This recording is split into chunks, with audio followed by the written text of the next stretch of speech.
ഈ 7th ചാപ്റ്ററിൻ്റെ last ടോപ്പിക്കിലേക്കാണ് പോകേണ്ടത്. നമ്മൾ കഴിഞ്ഞ ക്ലാസ്സിൽ റെസണൻസ് കേസ് പറഞ്ഞായിരുന്നു. ഒരു LCR സർക്യൂട്ടിലെ റെസണൻസ് കേസ് പറഞ്ഞായിരുന്നു. എന്തായിരുന്നു LCR സർക്യൂട്ടിലെ റെസണൻസ് കേസ് എന്ന് പറയുന്നത്? Resonance occurs when XL is equal to XC. That is, reactive inductance will becomes equal to capacitive reactance. At that case, resonance occurs. Okay, so this is the condition for resonance in an LCR circuit. XL is equal to XC. And also note out this equation, that is omega 0. What is omega 0? Omega 0 is the resonance angular frequency. Resonance angular frequency or angular velocity. Omega 0 നമുക്ക് പറയുന്നത് angular velocity എന്ന് പറയും, angular speed എന്ന് പറയും, angular frequency എന്ന് പറയും. ഇതെല്ലാം ഒമേഗയാണ്. അപ്പം റെസണൻസ് കേസിൽ ഉള്ള angular frequency or angular velocity is omega 0 and it's equation is 1/√LC. ഈ ഇക്വേഷനിൽ നിന്നാണ് എഴുതിയേക്കുന്നത്. ഒമേഗയുടെ ഇക്വേഷൻ 2πν ആണ്. ഇവിടെ ഒമേഗ 0 ആയതുകൊണ്ട് 2πν0 ആയിട്ട് എടുക്കാം. What is ν0? ν0 is resonance frequency, normal frequency അല്ലെങ്കിൽ റെസൊണൻസ് ഫ്രീക്വൻസി. ന്യൂ എന്ന് പറയുന്നത് നോർമൽ ഫ്രീക്വൻസി ആണ്. ഇവിടുത്തെ ν0 ആയതുകൊണ്ട് നമ്മൾ അതിനെ റെസൊണൻസ് ഫ്രീക്വൻസി എന്ന് പറയും. റെസൊണൻസ് ഫ്രീക്വൻസിയുടെ ഇക്വേഷൻ ഒമേഗ 0യുടെ വാല്യൂ സബ്സ്റ്റിറ്റ്യൂട്ട് ചെയ്ത് കഴിഞ്ഞപ്പോൾ നമുക്ക് ഇക്വേഷൻ കിട്ടി ν0 is equal to 1/2π into 1/√LC. അപ്പം this is the condition for resonance, that is XL is equal to XC. അതിൽ നാം ഒമേഗ 0യുടെ ഇക്വേഷനും ν0യുടെ ഇക്വേഷനും നോട്ട് ചെയ്യാം. Okay,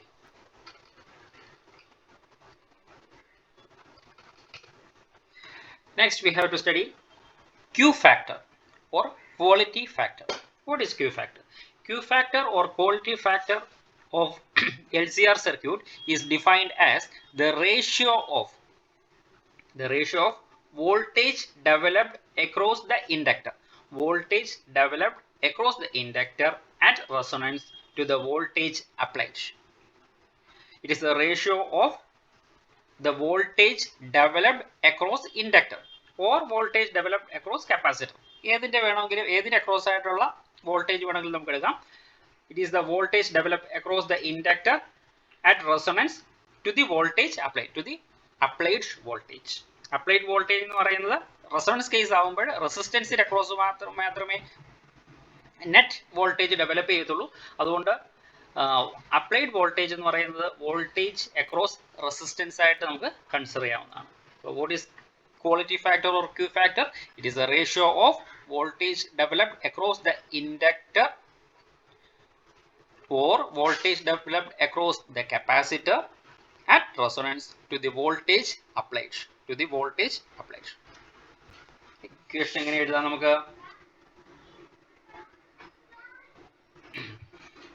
Q is equal to VL by V or VC by V. Q is equal to VL by V or VC by V. The sharpness of the resonance curve is determined by the quality factor. The sharpness of the resonance curve. Resonance curve നമ്മൾ നേരത്തെ വരച്ചിട്ടുണ്ടായിരുന്നു അല്ലേ? Resonance curve നമ്മൾ കഴിഞ്ഞ ക്ലാസ്സിൽ പറഞ്ഞായിരുന്നു. Resonance curve ഇതാണ് resonance curve അല്ലേ? ഇതിൻ്റെ ഷാർപ്നെസ്, ഇത് കൂടുതൽ ഷാർപ്പാണ് അല്ലേ? ഇങ്ങനെ ഷാർപ്പായിട്ടിരിക്കുന്നു. ഇത് ഷാർപ്നെസ് കുറവാണ്, ഇതിന് തീരെ ഷാർപ്നെസ് കുറവാണ്. അപ്പോൾ Q factor എന്തിനെ ഡിറ്റർമിൻ ചെയ്യും? The sharpness of the resonance curve is determined by quality factor. Quality factor ന്റെ ഇക്വേഷൻ എഴുതാം VL by V or VC by V. VL ന്റെ വാല്യൂ നമുക്ക് സബ്സ്റ്റിറ്റ്യൂട്ട് ചെയ്യാം. VL ന്റെ വാല്യൂ എന്താണ്? VL ന്റെ വാല്യൂ എന്ന് പറയുന്നത് I into XL എന്ന് എഴുതാം. What is VL? VL is the voltage developed across the inductor. Voltage developed across the inductor. അപ്പോൾ ഇൻഡക്ടറിന് അക്രോസ് ആയിട്ട് ഡെവലപ്പ് ചെയ്യുന്ന വോൾട്ടേജ്. വോൾട്ടേജിന്റെ ഇക്വേഷൻ ഓംസ് ലോയിൽ നിന്നും V is equal to IR ആണ്. ഇൻഡക്ടറിന് നമ്മൾ റെസിസ്റ്റൻസ് എന്നല്ല പറയുക, പകരം ഇൻഡക്റ്റീവ് റിയാക്റ്റൻസ് XL എന്ന് പറയുക. അതുകൊണ്ട് നമുക്ക് ഇക്വേഷൻ എഴുതാം VL is equal to I into XL divided by IR. IR is the applied voltage which is equal to what? Voltage across resistance. So the voltage across resistance is IR. അല്ല എങ്കിൽ കപ്പാസിറ്ററിന്റെ case ആണെങ്കിൽ നമുക്ക് I into XC divided by IR എന്ന് എഴുതാം. ഐയും നമുക്ക് cancel out ചെയ്ത് കളയാം. അപ്പോൾ നമുക്ക് XL by R എന്ന് എഴുതാം, അല്ലെങ്കിൽ XC by R എന്ന് എഴുതാം. അപ്പോൾ Q ഫാക്ടറിന്റെ ഒരു ഇക്വേഷൻ ആണ്, XL by R or XC by R, അല്ലെങ്കിൽ VL by V or VC by V. ഇനി XLന്റെ വാല്യൂ നമുക്ക് സബ്സ്റ്റിറ്റ്യൂട്ട് ചെയ്യുകയാണെങ്കിൽ ഇക്വേഷൻ ഇങ്ങനെ എഴുതാം, Q is equal to L omega 0 by R. കപ്പാസിറ്ററിന്റെ കേസ് ആണെങ്കിൽ കപ്പാസിറ്ററിന്റെ ആണ് നമ്മൾ എടുക്കുന്നതെങ്കിൽ Q is equal to 1 by C omega 0 R എന്ന് എഴുതാം. ബിക്കോസ് XC എന്ന് പറയുന്നത് എന്താണ്, 1 by C omega 0 ആണ്. അതുകൊണ്ടാണ് ഇക്വേഷൻ ഇങ്ങനെ എഴുതുന്നത്. അപ്പോൾ നമുക്ക് തന്നിരിക്കുന്ന ഡേറ്റയുടെ ബേസിസിൽ നമുക്ക് ഏത് ഇക്വേഷൻസ് വേണമെങ്കിലും യൂസ് ചെയ്യാം. ഇനി ഒമേഗ സീറോയുടെ ഇക്വേഷൻ നമ്മൾ പറഞ്ഞിരുന്നു, omega സീറോയുടെ equation 1 by root LC ആണ്. ആ വാല്യൂ നമുക്ക് സബ്സ്റ്റിറ്റ്യൂട്ട് ചെയ്യാം. ഒമേഗ സീറോയുടെ വാല്യൂ നമ്മൾ ഇവിടെ സബ്സ്റ്റിറ്റ്യൂട്ട് ചെയ്യുമ്പോൾ നമുക്ക് ഇക്വേഷൻ എങ്ങനെ കിട്ടും, L by R അങ്ങനെ എഴുതി, omega സീറോയുടെ value 1 by root LC എന്ന് എഴുതി. ഈ L സ്ക്വയർ റൂട്ടിന്റെ ഉള്ളിലേക്ക് കൊണ്ട് കഴിയുമ്പോൾ L സ്ക്വയർ ആകും, square root of L square ആകും. ഈ സ്ക്വയറും L കൂടെ ക്യാൻസൽ ചെയ്ത് പോയി കഴിയുമ്പോൾ 1 by R root of LC എന്ന് എഴുതാം, 1 by R root of LC. Similarly കപ്പാസിറ്ററിന്റെ കേസിൽ Q is equal to ഈ ഇക്വേഷനിൽ ഒമേഗ സീറോയുടെ വാല്യൂ സബ്സ്റ്റിറ്റ്യൂട്ട് ചെയ്യുക. 1 by CR അങ്ങനെ തന്നെ എഴുതി, ഒമേഗ സീറോയ്ക്ക് 1 by root LC എന്ന് സബ്സ്റ്റിറ്റ്യൂട്ട് ചെയ്തു. C സ്ക്വയർ റൂട്ടിന്റെ ഉള്ളിലേക്ക് കൊണ്ടുവന്ന് കഴിയുമ്പോൾ നമുക്ക് ഇക്വേഷൻ ഇങ്ങനെ കിട്ടും, 1 by R root L by C എന്ന് എഴുതാം.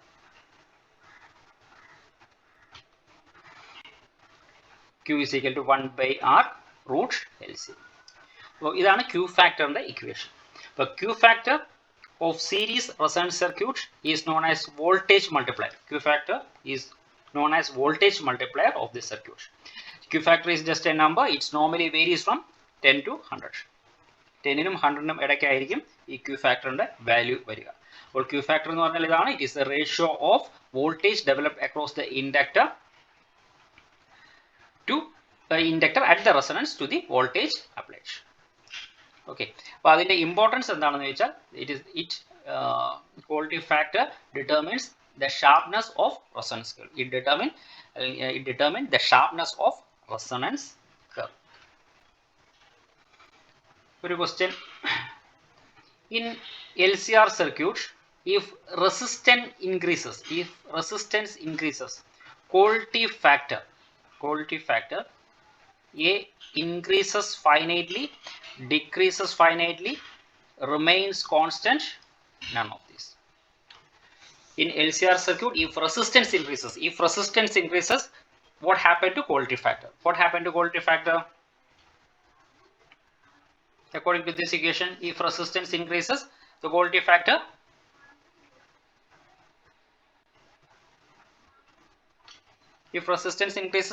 what happened to quality factor?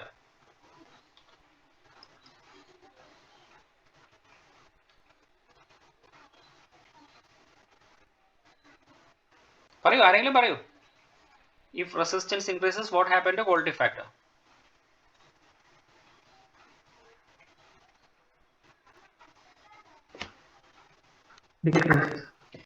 Quality factor decreases. ഷോണിന് മാത്രമേ മനസ്സിലായുള്ളൂ, ബാക്കി ആർക്കൊന്നും മനസ്സിലാവുന്നില്ലേ? If the resistance increases, the quality factor decreases finitely. The answer is quality factor decreases finitely. Okay.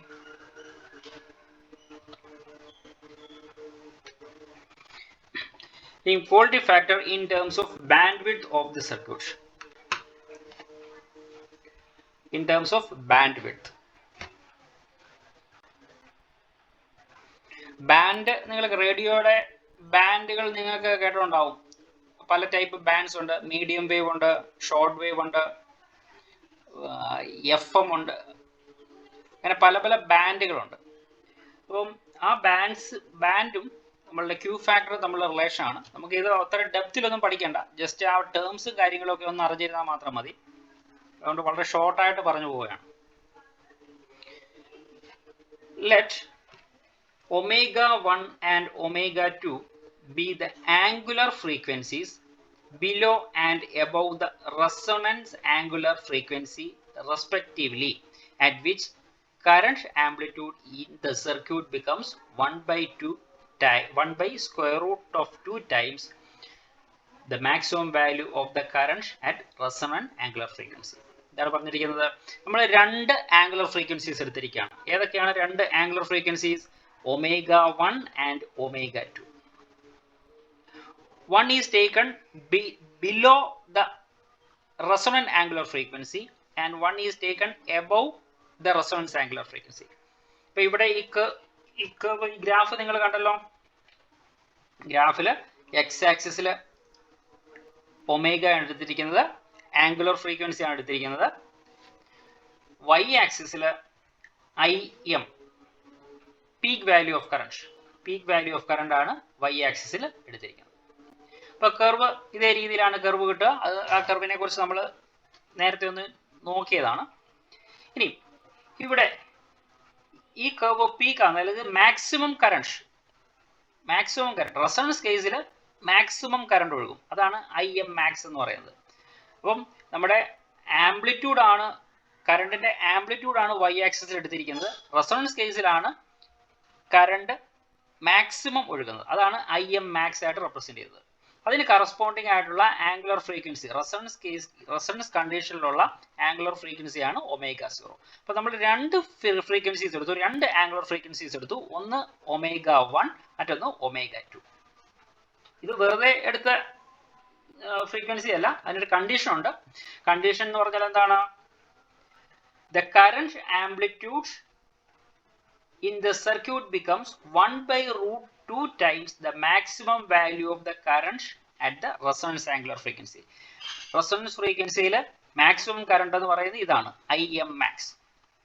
ആ IM max ന്റെ 1/√2 times ആകുന്ന current, 1/√2 ടൈംസിന് equivalent ആയിട്ടുള്ള frequencies, അതാണ് ω1 ഉം ω2. അപ്പോൾ നമുക്ക് ഈ ഗ്രാഫിലെ രണ്ട് പോയിന്റ് കിട്ടി. IM മാക്സിന്റെ 1/√2 ടൈംസ് ആയിട്ടുള്ള ഒരു പോയിന്റ് ഇവിടെ കിട്ടി കറണ്ടിന്, മറ്റൊരു പോയിന്റ് ഇവിടെ കിട്ടി അല്ലേ. അപ്പോൾ ഇതിന് കറസ്പോണ്ടിങ് ആയിട്ടുള്ള ഫ്രീക്വൻസീസ് ആണ് ω1 ഉം ω2. ഈ 1/√2 വെറുതെ എടുത്തതാണോ? അല്ല. 1/√2 ഒരു പ്രത്യേകതയുണ്ട്. IM മാക്സിന്റെ 1/√2 എന്ന് പറയുന്നത് ഈ ഫ്രീക്വൻസിയിലാണ്, ω1 ω2 എന്ന് പറയുന്ന ഫ്രീക്വൻസിയിലാണ് പവർ, ഈ സർക്യൂട്ടിലെ പവർ ഹാഫ് ആകുന്നത്. ഓക്കെ, അപ്പം പവർ IM മാക്സിൽ ഉണ്ടാകുന്ന പവറിന്റെ നേരെ ഹാഫ് പവർ ഉണ്ടാകുന്ന കറസ്പോണ്ടിങ് ആയിട്ടുള്ള പോയിന്റ് ആണ് ഇത്. അതുകൊണ്ടാണ് ഇവിടെ 1/√2 IM മാക്സ് നമ്മൾ എടുത്തിരിക്കുന്നത്. അപ്പോൾ അത്രയും ഡെപ്തിലൊന്നും പോകണ്ട, ഞാൻ ജസ്റ്റ് എന്തുകൊണ്ടാണ് ആ പോയിന്റ് സെലക്ട് ചെയ്തതെന്നുള്ള ലോജിക്ക് പറഞ്ഞത് മാത്രമേ ഉള്ളൂ. അപ്പോൾ ഇവിടെ രണ്ട് ആംഗുലർ ഫ്രീക്വൻസീസ് നമ്മൾ കൺസിഡർ ചെയ്യുന്നു, ω1 ഉം ω2. ഓക്കെ, ഇനി ω1 എന്ന് പറയുന്നത് ω0 മൈനസ് ഡെൽറ്റ ω, അതായത് ഇത്രയും ഡിസ്റ്റൻസ്, ഇതാണ് ഡെൽറ്റ ω എന്ന് പറയുന്നത്. അതേപോലെ ω2 എന്ന് പറയുന്നത് ω0 പ്ലസ് ഡെൽറ്റ ω, ഇവിടെയും ഡെൽറ്റ ω എന്ന് കിട്ടി. The difference in angular frequency ω2 minus ω1 എന്ന് പറയുന്നത് ഇത്രയും കിട്ടി. അതാണ് എത്ര? 2 ഡെൽറ്റ ω. ഈ 2 ഡെൽറ്റ ω ആണ് നമ്മൾ ബാൻഡ് വിഡ്ത്ത് എന്ന് പറയുന്നത്, ഈ സർക്യൂട്ടിന്റെ ബാൻഡ് വിഡ്ത്ത്. അപ്പോൾ 2 delta ω is called the bandwidth of the circuit, and the quantity ω0/2 delta ω is known as quality factor. അപ്പം ഈ ഇക്വേഷൻ പറയാൻ വേണ്ടിയാണ് ഇത്രയും കാര്യങ്ങൾ ഡിസ്ക്രൈബ് ചെയ്തത്. നിങ്ങൾ ഈ ഇക്വേഷൻ മാത്രം ഒന്ന് ജസ്റ്റ് അറിഞ്ഞിരുന്നാൽ മതി. അതായത് Q ഫാക്ടറും ബാൻഡ് വിഡ്ത്തും തമ്മിലുള്ള റിലേഷൻ, അതാണ് ഈ ഇക്വേഷൻ പറയുന്നത്. Quality factor Q is equal to ω0 divided by 2 delta ω. ω0 divided by 2 delta ω. What is 2 delta ω? 2 delta ω is called bandwidth of the circuit. Okay. The quality factor or Q factor of the circuit measures the sharpness of the resonance. നേരത്തെ പറഞ്ഞാണ്, the quality factor measures the sharpness of the resonance. So, larger the value of Q. അപ്പം ഇതാണ് Q. Q is equal to ω0/2 delta ω. Larger the value of Q. Q ന്റെ value കൂടുതലാണെങ്കിൽ band width എന്തായിരിക്കണം? Band width should be small. Band width കുറവായിരിക്കണം. So, larger the value of Q, smaller the value of bandwidth. ആ relation മറക്കരുത്. and the sharper is the resonance curve. Resonance curve sharper ആയിരിക്കും. അതായത് 2 delta omega എന്ന് പറയുന്ന bandwidth കുറവാണെങ്കിൽ graph sharp ആയിരിക്കും. Graph sharp ആണെന്നുണ്ടെങ്കിൽ ക്യൂ ഫാക്ടർ കൂടുതലായിരിക്കും. On the other hand Q factor is small. Q ഫാക്ടർ ചെറുതാണെന്നുണ്ടെങ്കിൽ ബാൻഡ് വിഡ്ത്ത് ബിഗ് ആകണം, ബാൻഡ് വിഡ്ത്ത് ലാർജ് ആകണം. The bandwidth is large and the resonance curve is less sharp. Resonance curve less sharp ആയിരിക്കും, less sharp. അതാണ് നമുക്ക് അറിഞ്ഞിരിക്കേണ്ട പ്രധാനപ്പെട്ട point. അപ്പോൾ എന്താണ് പ്രധാനപ്പെട്ട point? Larger the value of Q, smaller is the bandwidth and sharper is the resonance curve. If Q factor is small, bandwidth is large and the resonance curve is less sharp. Okay. Q ഫാക്ടറിനെ കുറിച്ച് അത്രയും അറിഞ്ഞിരുന്നാൽ മതി, ഒത്തിരി ഡെപ്തിൽ പോകേണ്ട ആവശ്യമില്ല. Okay, അടുത്ത് നമുക്ക് വളരെ പ്രധാനപ്പെട്ട ഒരു ടോപ്പിക്കാണ് LC ഓസിലേഷൻ. അതും ക്വാണ്ടിറ്റേറ്റീവ് അപ്രോച്ച് മാത്രം മതി, മാത്തമാറ്റിക്കൽ എക്സ്പ്രഷൻസ് ഒന്നും അധികം ആവശ്യമില്ല. എന്താണ് LC ഓസിലേഷൻ എന്ന് അറിഞ്ഞിരുന്നാൽ മതി. A capacitor can store electrical energy and an inductor can store magnetic energy. A capacitor can store electrical energy and inductor can store magnetic energy. അപ്പോൾ നേരത്തെ ചാപ്റ്ററിൽ പഠിച്ച കപ്പാസിറ്ററിന്റെ ടോപ്പിക്ക് പഠിച്ചപ്പോൾ പഠിച്ചതാണ്.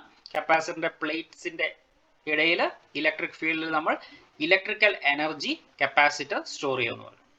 അതേപോലെ തന്നെ മാഗ്നറ്റിക് എനർജി, ഇൻഡക്ടറിന്റെ കേസിൽ ഇൻഡക്ടർ കോയിലിനുള്ളിൽ മാഗ്നറ്റിക് ഫീൽഡിലാണ് മാഗ്നറ്റിക് എനർജി സ്റ്റോർ ചെയ്യുന്നത്. അപ്പോൾ a capacitor can store electrical energy and an inductor can store magnetic energy. Okay, ഇനി when a charged capacitor is connected to an inductor, the electrical energy transfers to magnetic energy and vice versa. When a charged capacitor, ഒരു capacitor നമ്മൾ എടുക്കുന്നു, അതിനെ full ആയിട്ട് നമ്മൾ charge ചെയ്യുന്നു. അങ്ങനെ charge ചെയ്ത കപ്പാസിറ്റർ നമ്മളൊരു ഇൻഡക്ടറിനെ അക്രോസ് ആയിട്ട് കണക്ട് ചെയ്ത് കഴിഞ്ഞാൽ എന്ത് സംഭവിക്കും? കപ്പാസിറ്ററിൽ നമ്മൾ സ്റ്റോർ ചെയ്തിരിക്കുന്ന ഇലക്ട്രിക്കൽ എനർജി ഇൻഡക്ടറിലെ മാഗ്നറ്റിക് എനർജി ആയിട്ട് കൺവേർട്ട് ചെയ്യും. കുറച്ച് കഴിയുമ്പോൾ നേരെ തിരിച്ച് ഇൻഡക്ടറിന്റെ മാഗ്നറ്റിക് എനർജി വീണ്ടും കപ്പാസിറ്ററിന്റെ ഇലക്ട്രിക്കൽ എനർജി ആയിട്ട് സ്റ്റോർ ചെയ്യും. അങ്ങനെ ഒരു ഓസിലേഷൻസ് നടക്കും, എനർജിയുടെ ഒരു oscillation. Thus, energy oscillates back and forth between capacitor and inductor.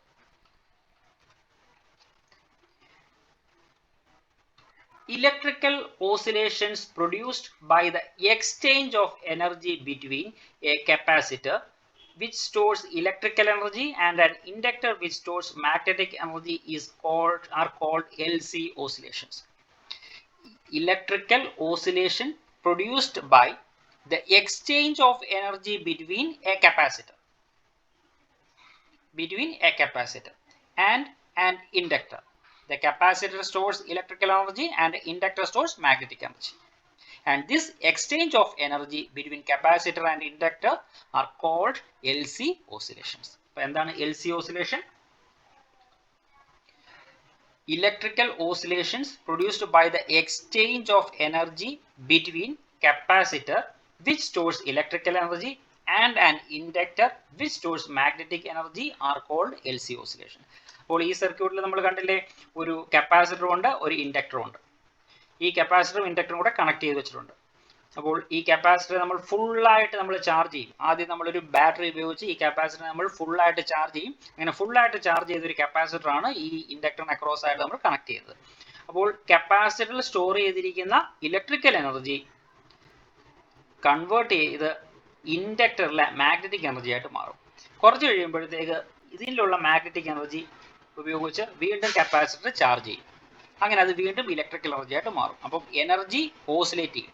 Electrical energy magnetic energy ആവും, മാഗ്നറ്റിക് എനർജി ഇലക്ട്രിക്കൽ എനർജി ആവും, വീണ്ടും ഇലക്ട്രിക്കൽ എനർജി മാഗ്നറ്റിക് എനർജി ആവും. അങ്ങനെ എനർജി ഓസിലേഷൻസ് സംഭവിക്കും. അതിനെയാണ് നമ്മൾ LC ഓസിലേഷൻ എന്ന് പറയുന്നത്. നമുക്ക് അതിൻ്റെ ഒരു എക്സ്പ്ലനേഷൻ നോക്കാം. അതിന് മുമ്പ് ഇതും കൂടെ നോക്കാം. An electric circuit containing an inductor of inductance L and a capacitor of capacity C connected in parallel is called a tank circuit. അപ്പോൾ ഈ സർക്യൂട്ടിന് നമ്മൾ പറയുന്ന പേരാണ് tank circuit. Okay, this circuit give rise to oscillations called LC oscillations. നോക്കാം അതിന്റെ explanation നോക്കാം. Consider a capacitor C which is fully charge to Qm. ഒരു കപ്പാസിറ്റർ നമ്മൾ എടുത്തു, അതിനെ നമ്മൾ ചാർജ് ചെയ്തു, ഫുള്ളായിട്ട് ചാർജ് ചെയ്തു. ഫുള്ളായിട്ട് ചാർജ് ചെയ്തപ്പോൾ അതിന്റെ പ്ലേറ്റ്സിൽ ഫുള്ളായിട്ട് ചാർജ് ഫില്ലായിരിക്കുകയാണ്. അപ്പം അതിൽ എന്തുമാത്രം ചാർജ് ഫില്ലായി? Qm ചാർജ് ഫില്ലായി. Qm charge. Then a potential difference exists between the plates of the capacitor. അപ്പോൾ കപ്പാസിറ്റർ രണ്ട് പ്ലേറ്റ്സ് ഉണ്ട്, പാരലൽ പ്ലേറ്റ് കപ്പാസിറ്റർ രണ്ട് പ്ലേറ്റുകൾ ഉണ്ടെന്ന് നമ്മൾ പഠിച്ചിട്ടുണ്ട്. ആ രണ്ട് പ്ലേറ്റിനിടയിൽ ഒരു പൊട്ടൻഷ്യൽ ഡിഫറൻസ് എക്സിസ്റ്റ് ചെയ്യും. ഓക്കെ, അപ്പോൾ ആ കപ്പാസിറ്ററിൽ ഒരു എനർജി സ്റ്റോർ ചെയ്യും, അപ്പോൾ ഫുള്ളി ചാർജ് ആയി കഴിഞ്ഞപ്പോൾ കപ്പാസിറ്ററിൽ സ്റ്റോർ ചെയ്ത എനർജി നമുക്കത് UE ആയിട്ട് എടുക്കാം. അതിന്റെ ഇക്വേഷൻ Q²/2C എന്നാണ്. Q²/2C അത് നമ്മൾ നേരത്തെ പഠിച്ചിട്ടുള്ളതാണ്, ഓർമ്മയുണ്ടാവും. Q²/2C. ഇവിടെ ഫുള്ളി ചാർജ് ആയിട്ടുള്ള കപ്പാസിറ്ററിലെ ചാർജ് എന്ന് പറയുന്നത് Qm ആയിട്ടാണ് നമ്മൾ എടുത്തിരിക്കുന്നത്. അതുകൊണ്ട് Qm²/2C എന്ന് ഇവിടെ എഴുതാം. The energy stored in the capacitor initially is UE is equal to Qm²/2C. Electrostatic energy അല്ലെങ്കിൽ ഇലക്ട്രിക്കൽ എനർജി ആണ്, അതുകൊണ്ടാണ് E എന്ന് കൊടുത്തിരിക്കുന്നത്. Since there is no current in the circuit initially, energy in the inductor is 0. ഈ സമയത്ത് ഇൻഡക്ടറിലുള്ള energy 0 ആണ്. ഇൻഡക്ടറിൽ energy വരണമെന്നുണ്ടെങ്കിൽ ഇതിലൂടെ കറണ്ട് ഒഴുകണം, സർക്യൂട്ടിലൂടെ കറണ്ട് ഒഴുകണം. അപ്പോൾ ഇനിഷ്യൽ ടൈമിൽ കപ്പാസിറ്റർ ആണ് നമ്മൾ ഫുള്ളായിട്ട് ചാർജ് ചെയ്ത് വെച്ചിരിക്കുന്നത്. അത് ചാർജ് ചെയ്ത് വെച്ചതേ ഉള്ളൂ. ചാർജ് ചെയ്ത് വെച്ച് കഴിഞ്ഞപ്പോഴത്തേക്ക് അതിൽ സ്റ്റോർ ചെയ്തിരിക്കുന്ന എനർജിയുടെ ഇക്വേഷൻ നമ്മൾ എഴുതി. UE is equal to Qm²/2C. At that time the energy of the inductor is 0. ഇനി നമ്മൾ എന്ത് ചെയ്തു? സർക്യൂട്ട് ക്ലോസ് ചെയ്തു. അതായത് ഇവിടെ ഈ ഇൻഡക്ടറിന് അക്രോസ് ആയിട്ട് നമ്മൾ ഈ കപ്പാസിറ്ററിനെ കണക്ട് ചെയ്തു കഴിയുമ്പോൾ എന്ത് സംഭവിക്കും? The capacitor starts to discharge through the inductor. The capacitor starts discharging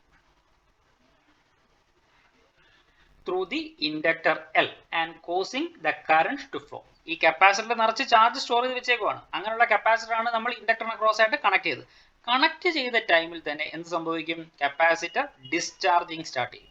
ചെയ്യുന്ന വെച്ചാൽ ചാർജ് കപ്പാസിറ്ററിൽ നിന്നും പുറത്തോട്ട് ഒഴുകും. അപ്പം ഈ വയറിലൂടെ ചാർജസ് ഫ്ലോ ചെയ്യുകയാണ്. ഈ വയറിലൂടെ ചാർജസ് ഫ്ലോ ചെയ്യുമ്പോൾ എന്ത് സംഭവിക്കും? ചാർജസ് ഫ്ലോ ചെയ്യുമ്പോൾ അത് ഇലക്ട്രിക് കറണ്ട് ആണ്. അപ്പോൾ ഈ സർക്യൂട്ടിലൂടെ ഇലക്ട്രിക് കറണ്ട് ഒഴുകും.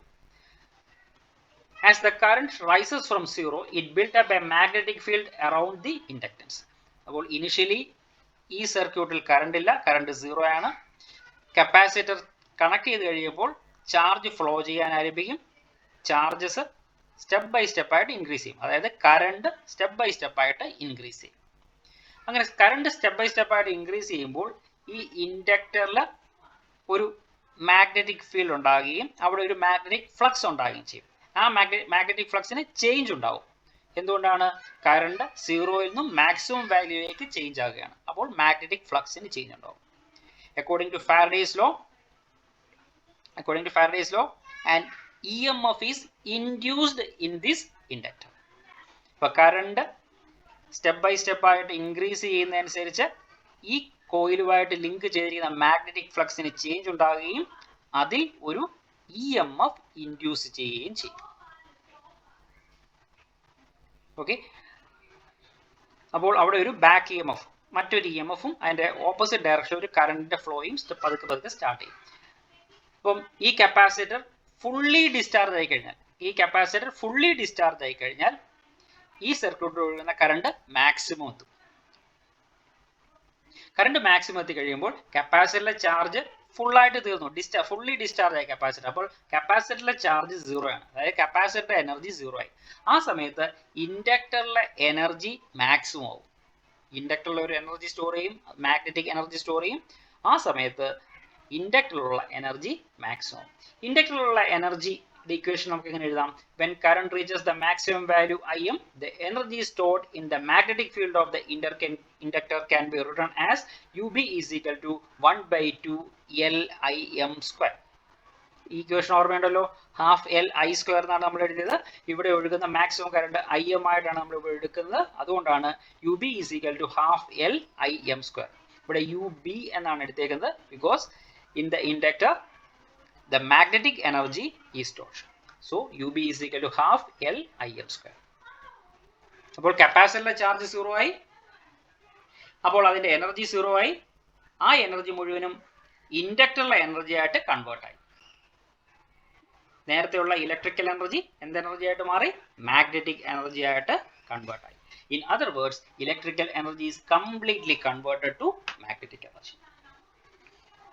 അത് ക്ലിയർ ആയല്ലോ?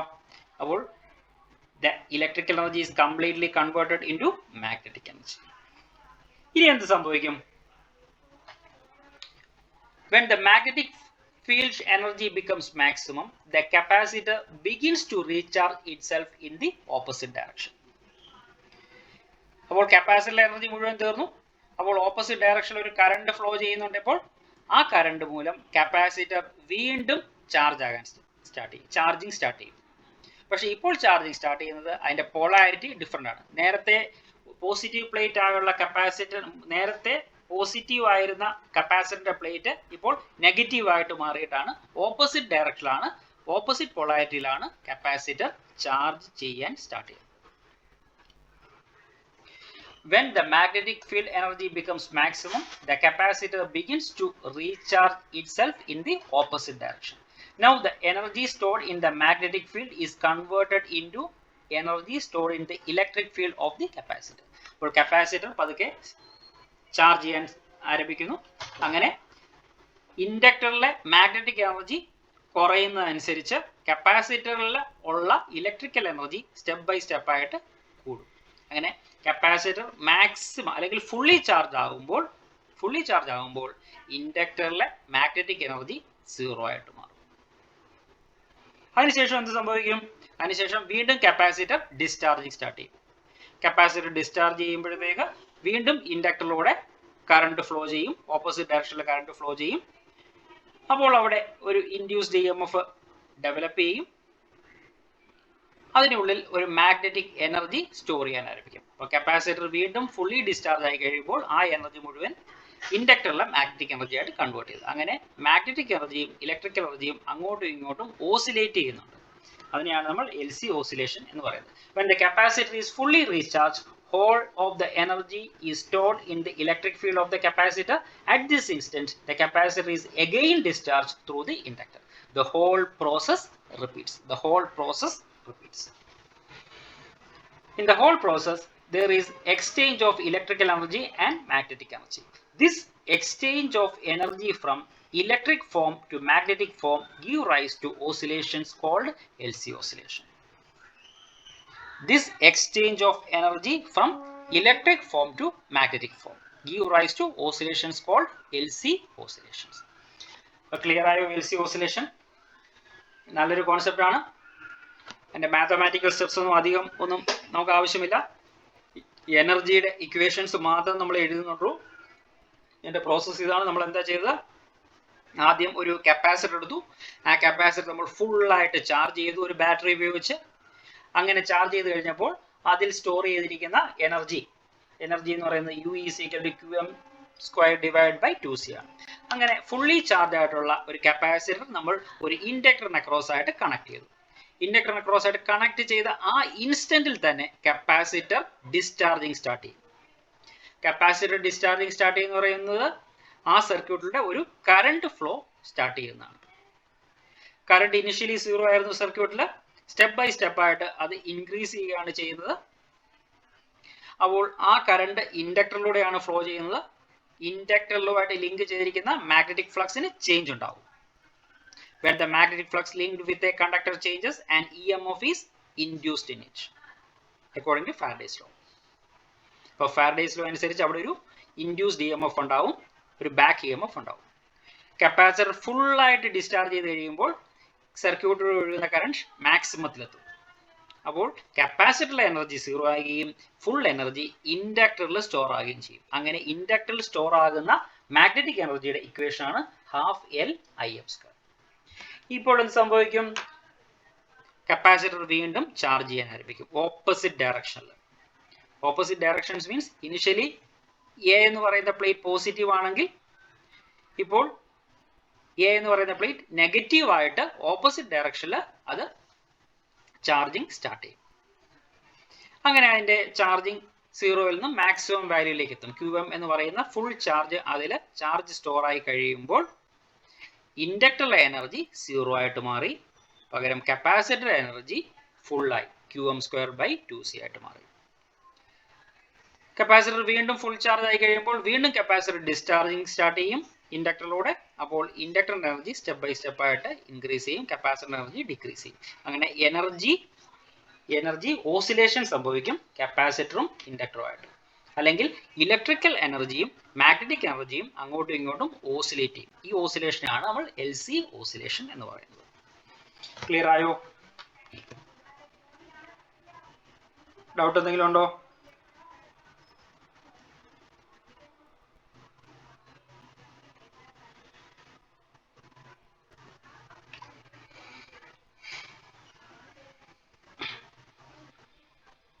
ഇതിന്റെ ആൻസർ എന്തുവാ?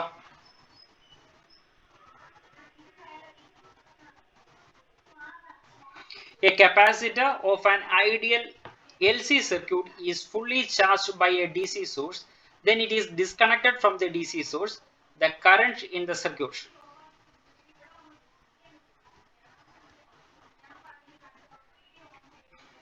A capacitor in an ideal LC circuit. അപ്പോൾ ഒരു LC സർക്യൂട്ട് ആണ്. LC സർക്യൂട്ടിലെ കപ്പാസിറ്റർ നമ്മൾ ഒരു DC സോഴ്സ് ഉപയോഗിച്ച്, ഒരു ബാറ്ററി ഉപയോഗിച്ച് നമ്മൾ ഫുള്ളി ചാർജ് ചെയ്തു. അതിനുശേഷം ആ DC സോഴ്സിനെ അങ്ങ് റിമൂവ് ചെയ്തു. അപ്പോൾ ഫുള്ളി ചാർജ് ആയിട്ടുള്ള കപ്പാസിറ്റർ ആണ് നമ്മൾ ഈ സർക്യൂട്ടിലേക്ക് കണക്ട് ചെയ്തേക്കുന്നത്. The current in the circuit. Current in the circuit. സർക്യൂട്ടിലെ കറണ്ടിന് എന്ത് സംഭവിക്കും എന്നുള്ളതാണ്. It becomes 0 instantaneously, grow monotonically, decay monotonically, oscillate infinitely. എന്താണ് ആൻസർ? എനർജി ഓസിലേറ്റ് ചെയ്യുമ്പോഴത്തേക്ക് കറണ്ട് ഓസിലേറ്റ് ചെയ്യുമ്പോഴാണല്ലോ എനർജി ഓസിലേറ്റ് ചെയ്യുന്നത് അല്ലേ? അപ്പോൾ ഇറ്റ് ഓസിലേറ്റ്സ് ഇൻഫിനിറ്റ്ലി. അങ്ങോട്ടും ഇങ്ങോട്ടും കറണ്ട് ഓസിലേറ്റ് ചെയ്തുകൊണ്ടിരിക്കും, എനർജിയും അതിനൊപ്പം ഓസിലേറ്റ് ചെയ്തുകൊണ്ടിരിക്കും. Another question. In an oscillating LC circuit, the maximum charge on the capacitor is Q. The charge on the capacitor when the energy is stored equally between electric and magnetic field is. Question മനസ്സിലായോ? In an oscillating LC circuit, the maximum charge on the capacitor is Q. കപ്പാസിറ്ററിൽ store ചെയ്ത maximum charge Q ആയിട്ട് എടുക്കുകയാണ്. അപ്പോൾ നമ്മൾ നേരത്തെ theory പഠിച്ചപ്പോഴത്തേക്ക് അത് ഈ QM ആയിട്ടാണ് എടുത്തിരിക്കുന്നത്. ഇതവിടെ ഒരു Q ആണെന്നാണ് പറഞ്ഞിരിക്കുന്നത്. Okay, maximum charge stored in the capacitor is Q. The charge on the capacitor when the energy is stored equally between electric and magnetic field. അപ്പം ഇനിഷ്യൽ ടൈമിൽ മാക്സിമം ചാർജ് ഉള്ളപ്പോൾ കപ്പാസിറ്ററിലെ ചാർജ് Q ആണെന്നുണ്ടെങ്കിൽ capacitor പകുതി energy, കപ്പാസിറ്ററിലെ energy പകുതിയാകുമ്പോൾ, അതായത് equal energy ഇൻഡക്ടറിലും കപ്പാസിറ്ററിലും equal ആയിട്ട് energy store ചെയ്ത സമയത്ത് എത്രയായിരിക്കും കപ്പാസിറ്ററിലെ ചാർജ്? ഇൻഡക്ടറിലും കപ്പാസിറ്ററും ഈക്വൽ ആയിട്ട് എനർജി സ്റ്റോർ ചെയ്യുക എന്ന് പറഞ്ഞു കഴിഞ്ഞാൽ ടോട്ടൽ എനർജിയുടെ പകുതിയാകുമ്പോൾ, ടോട്ടൽ എനർജിയുടെ പകുതിയാകുമ്പോൾ പകുതി എനർജി കപ്പാസിറ്ററിലും പകുതി എനർജി എവിടെയും സ്റ്റോർ ചെയ്യും? ഇൻഡക്ടറിലും സ്റ്റോർ ചെയ്യും. ഓക്കെ, ആ സമയത്ത് കപ്പാസിറ്ററിലെ ചാർജ് എത്രയായിരിക്കും, ടോട്ടൽ ചാർജ് എത്രയായിരിക്കും എന്നുള്ളതാണ് ക്വസ്റ്റ്യൻ. ഓപ്ഷൻസ് ഒക്കെ തന്നിട്ടുണ്ട്, നമുക്ക് അത് എങ്ങനെ കാൽക്കുലേറ്റ് ചെയ്യാൻ നോക്കാം. When the capacitor is fully charged, the total energy of the LC circuit with the capacitor and is given by. When the capacitor is fully charged, the total energy of the circuit, total energy of the LC circuit is with capacitor. Capacitor ആണ് full energy ഉള്ളത്. ആ കപ്പാസിറ്ററിലെ energy നമുക്ക് എങ്ങനെ എഴുതാം? U is equal to 1/2 Q അല്ലെങ്കിൽ Q²/2C എന്ന് എഴുതാം. Q²/2C. Okay, Q²/2C. ഇനി എനർജി പകുതിയാകുന്നു. എനർജി പകുതിയാകുന്നു എന്ന് പറഞ്ഞാൽ എന്താണ്?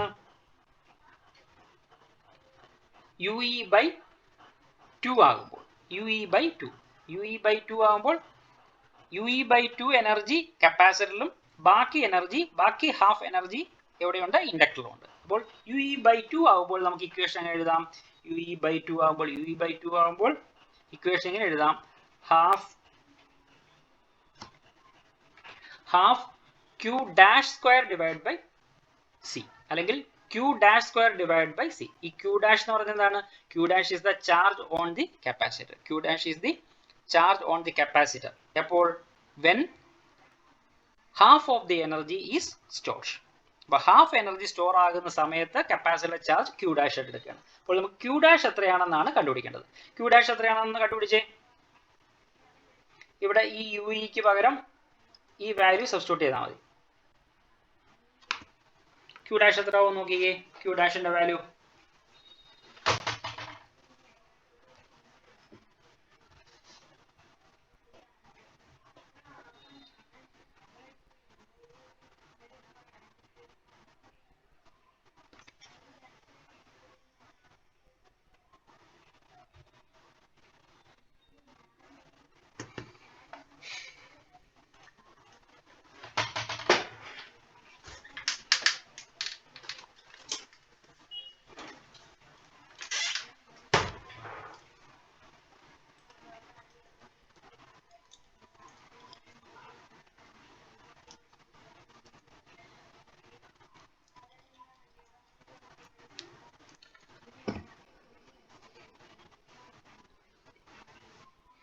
എത്ര കിട്ടി?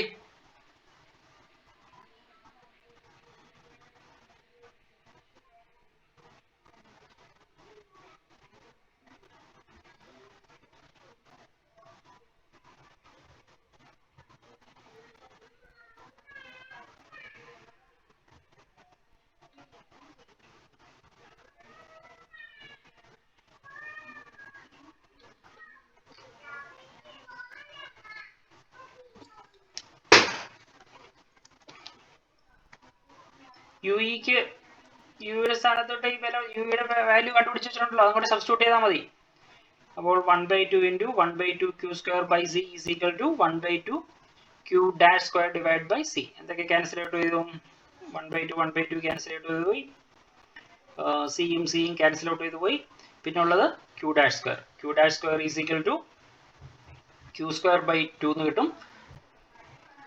അപ്പോൾ Q dash value Q by root 2 കിട്ടും. Q by root 2. The answer is Q by root 2. Clear ആയോ?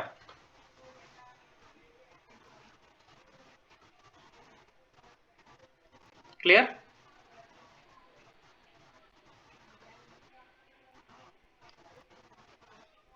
Okay. Next. ഷോൺ മാത്രമേ റിപ്ലൈ ചെയ്യുന്നുള്ളൂ, ബാക്കി ആരും റിപ്ലൈ ചെയ്യുന്നില്ല. Okay, next transformer. ട്രാൻസ്ഫോമർ കണ്ടിട്ടുണ്ടോ നിങ്ങൾ?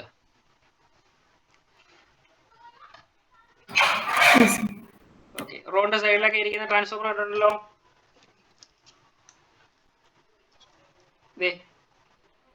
ഈ ട്രാൻസ്ഫോമർ കണ്ടിട്ടുണ്ടോ? നമ്മുടെ ഇലക്ട്രിക്കൽ ഇലക്ട്രോണിക് എന്തെങ്കിലും എക്യുപ്മെന്റ് ഒക്കെ ഉള്ളിലിരിക്കുന്ന ട്രാൻസ്ഫോമർ ആണ്, കാണാൻ പോയത്.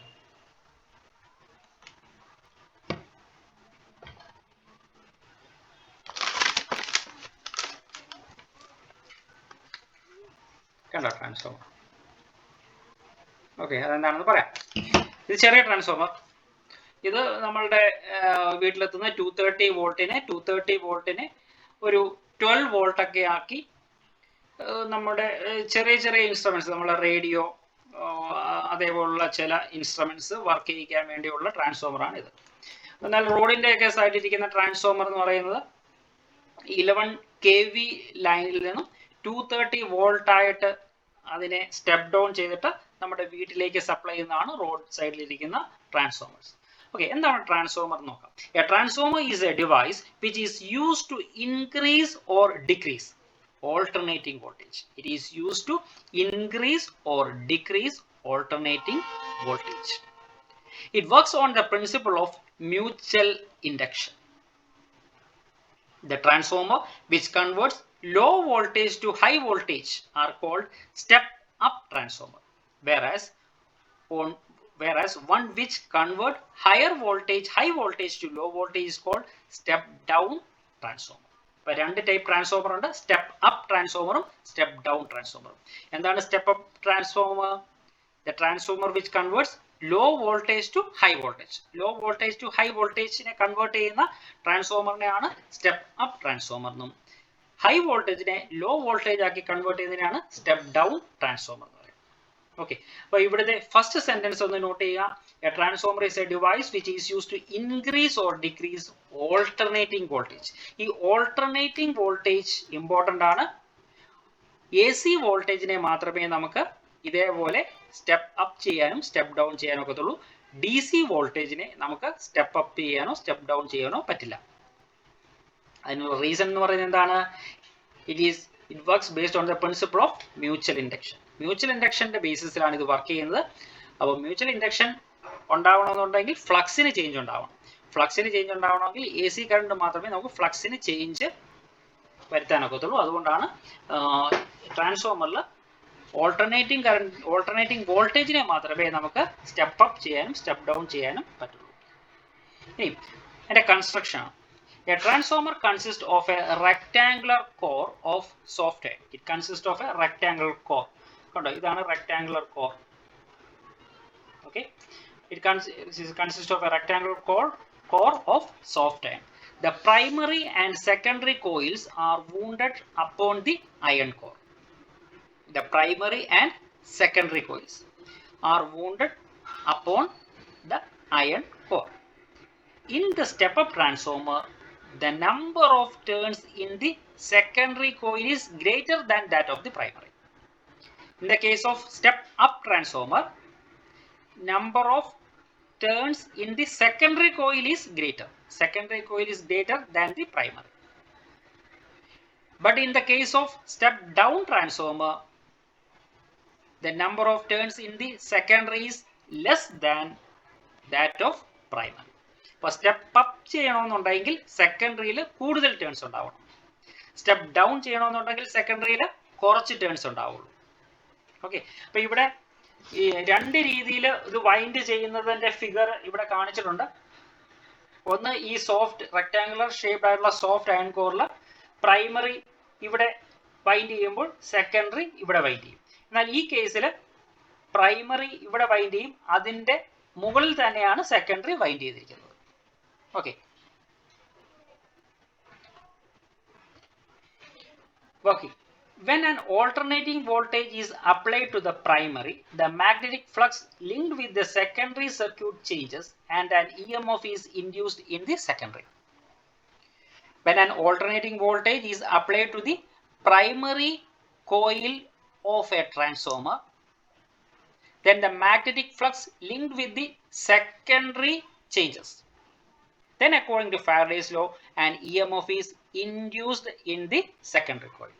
Let NP and NS be the number of turns of the primary and secondary. Or total number of turns in നമ്മൾ ക്യാപിറ്റൽ തന്നെ കൊണ്ടാണ് റെപ്രസെന്റ് ചെയ്തത്. പ്രൈമറിയുടെ ടോട്ടൽ നമ്പർ ഓഫ് ടേൺസ് NPയും സെക്കൻഡറിയുടെ total number of turns NS ആയിട്ട് എടുക്കാം.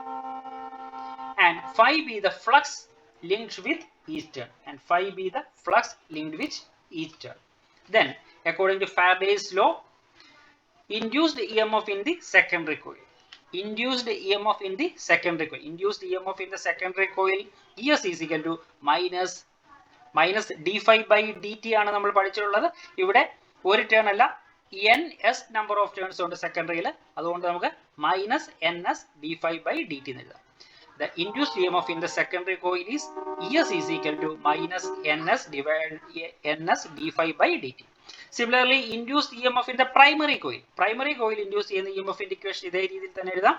EP is equal to -NP into d phi divided by dt. അപ്പോൾ ഇൻഡ്യൂസ്ഡ് EMF ഇക്വേഷൻ ആണ്. ആ ഇൻഡ്യൂസ്ഡ് EMFനെ നമ്മൾ ES എന്നും EP എന്നാണ് എഴുതിയേക്കുന്നത്. അതിനെ നമുക്ക് VS എന്നും VP എന്നും എഴുതാം. അതായത് voltage across voltage in the primary and voltage in the secondary ആയിട്ട് നമുക്ക് എഴുതാം. അതായത് ട്രാൻസ്ഫോമറിൽ നിന്നും കറണ്ട് ഒന്നും ഡ്രോ ചെയ്യുന്നില്ല എന്നുണ്ടെങ്കിൽ, കറണ്ട് ഒന്നും ഡ്രോ ചെയ്യുന്നില്ല എന്നുണ്ടെങ്കിൽ വോൾട്ടേജും ഇ എം എഫും സെയിം തന്നെയാണ് അല്ലേ, വോൾട്ടേജും ഇ എം എഫ് സെയിം തന്നെയാണ്, കറണ്ട് ഒന്നും ഡ്രോ ചെയ്യുന്നില്ല. അല്ലെങ്കിൽ വളരെ സ്മോൾ ക്വാണ്ടിറ്റി ഓഫ് കറണ്ട് ആണ് ഡ്രോ ചെയ്യുന്നുണ്ടെങ്കിലും ഇ എസും വി എസും ഈക്വൽ ആണെന്ന് നമുക്ക് എഴുതാം. അങ്ങനെയാണെങ്കിൽ നമുക്ക് ഇ എസിന് പകരം വി എസ് എന്ന് എഴുതാം, ഇ പിക്ക് പകരം വി പി എന്ന് എഴുതാം. അങ്ങനെയാണെങ്കിൽ ഇക്വേഷൻ നമുക്ക് ഇങ്ങനെ എഴുതാം, V S is equal to minus N S D five by D T, V P is equal to minus N P D five by D T. അപ്പം ഇവിടെ വി എസ് മാറ്റണമെന്ന് നിർബന്ധമൊന്നുമില്ല, ഇ എസ് തന്നെ എഴുതുന്നതിന് തെറ്റൊന്നുമില്ല. നിങ്ങൾക്ക് എങ്ങനെ വേണമെങ്കിലും എഴുതാം. ഇ എം എഫ് ആണ് ഇ എസ് കൊണ്ട് റെപ്രസെന്റ് ചെയ്തത്, വോൾട്ടേജിനെയാണ് വി കൊണ്ട് റെപ്രസെന്റ് ചെയ്യുന്നത്. ഓക്കെ, ഇനി ഈ ഇക്വേഷൻ നമ്പർ 1ഉം ഇക്വേഷൻ നമ്പർ 2ഉം കൂടെ കമ്പൈൻ ചെയ്ത് നമുക്ക് എങ്ങനെ എഴുതാം, D five by D T cancel out ചെയ്തു പോകും, നെഗറ്റീവ് നെഗറ്റീവ് ക്യാൻസൽ ഔട്ട് ചെയ്തു. അപ്പോൾ V S by V P is equal to N S by N P നൽകാം. V S by V P is equal to N S by N P. This N S by N P is equal to K, is equal to K, called transformation ratio. Transformation ratio. അപ്പോൾ V S by Vp is equal to Ns by Np, where and Ns by Np is called K, which is transformation ratio. For an ideal transformer, the input power is equal to output power. For an ideal transformer, input power should be equal to output power. Power equation, the power equation V into I, V into I. അപ്പോൾ ഇവിടുത്തെ input power എന്ന് വെച്ചാൽ primary കോയിലെ power I P into V P എന്ന് എഴുതാം. I P is current flowing through the primary coil and V P is the voltage or E M F in the primary coil. സെക്കൻഡറിയിലുള്ള current into voltage എന്ന് പറയുന്നത് output power ആണ്. അപ്പോൾ input power is equal to output power. For an ideal transformer input power is equal to output power. അപ്പോൾ ഈ equation number 3യും ഈ ഇക്വേഷനും കൂടെ കമ്പൈൻ ചെയ്ത് കഴിഞ്ഞാൽ നമുക്ക് ഇക്വേഷനായി I P divide by I S is equal to V S divide by V P is equal to N S divide by N P. I P divide by I S is equal to N S, I P divide by I S is equal to V S divide by V P is equal to N S divide by N P. അപ്പോൾ ഇതിൽ തെറ്റിപ്പോകരുതും, ഇവിടെ വോൾട്ടേജിന്റെ കേസിലും number of ടേൺസിന്റെ കേസിലും ന്യൂമറേറ്ററിൽ secondary കോയിലാണ് വരുന്നതെങ്കിൽ current വരുമ്പോൾ ന്യൂമറേറ്ററിൽ ഐ പി ആണ്, പ്രൈമറിയുടെ ആയിരിക്കും വരിക. അത് തെറ്റിപ്പോകരുത്. അപ്പോൾ I P by I S is equal to V S by V P is equal to N S by N P. ഇനി ആർ എം എസ് വാല്യൂന്റെ ടേമിൽ നമുക്ക് ഇക്വേഷൻ ന്യൂമറിക്കൽ ചെയ്യാൻ വേണ്ടി ഈ ഇക്വേഷൻ എഴുതുന്നത് മാത്രമേ ഉള്ളൂ. ആർ എം എസ് വാല്യൂന്റെ ടേമിൽ നമുക്ക് ഇക്വേഷൻ എഴുതാം, capital IP divided by capital IS is equal to VS divided by VP is equal to NS divided by NP. Equation number 4 തന്നെ RMS ടേമിൽ റെപ്രസെന്റ് ചെയ്യുന്നത് മാത്രം, സെയിം ഇക്വേഷൻ. അപ്പോൾ ഈ ഇക്വേഷൻ ബോക്സ് ചെയ്ത് വെക്കുക.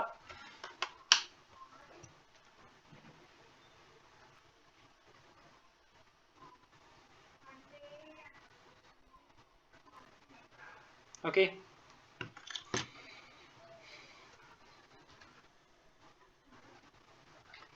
thus, if the secondary coil has greater number of turns than the primary, the voltage is stepped up and the current is decreased. For step-up transformer in the case, the number of turns in the secondary is greater than the number of turns of the primary. At that case, what happened to the current? Voltage increase ചെയ്യുമ്പോൾ current decrease ചെയ്യും ഇല്ലേ, power constant ആയി നിൽക്കണം, input power output power constant ആയി നിൽക്കണം. അപ്പോൾ primary voltage into primary current should be equal to secondary current into secondary voltage. Okay, അപ്പം സെക്കൻഡറിയിലെ വോൾട്ടേജ് കൂട്ടിക്കഴിഞ്ഞാൽ പവർ കോൺസ്റ്റന്റ് ആയി നിലനിർത്തണമെന്നുണ്ടെങ്കിൽ കറണ്ട് ഡിക്രീസ് ചെയ്യണം. അതാണ് ഇവിടെ പറഞ്ഞിരിക്കുന്നത്. Thus, if the secondary coil has greater number of turns than the primary, the voltage is stepped up and the current is decreased. The current is decreased. This type of arrangement is called step-up transformer. If the secondary coil has less turns than the primary, the voltage is stepped down and the current is increased.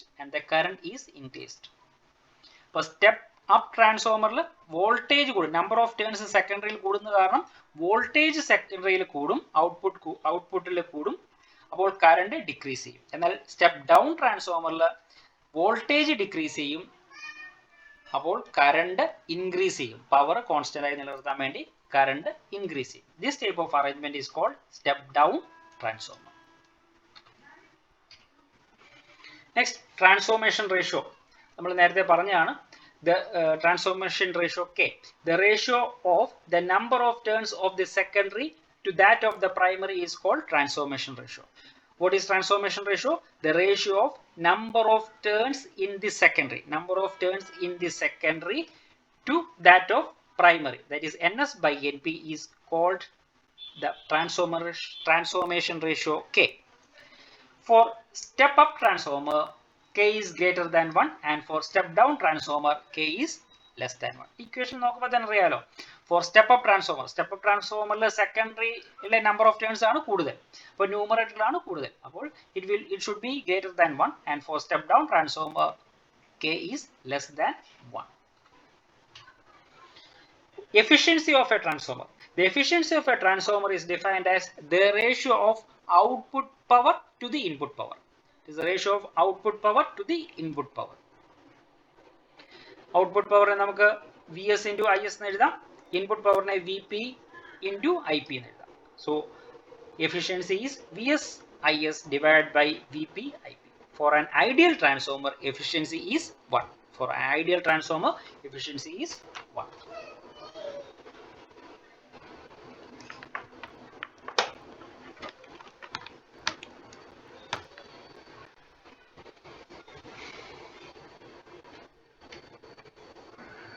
Calculate ചെയ്യാമോ?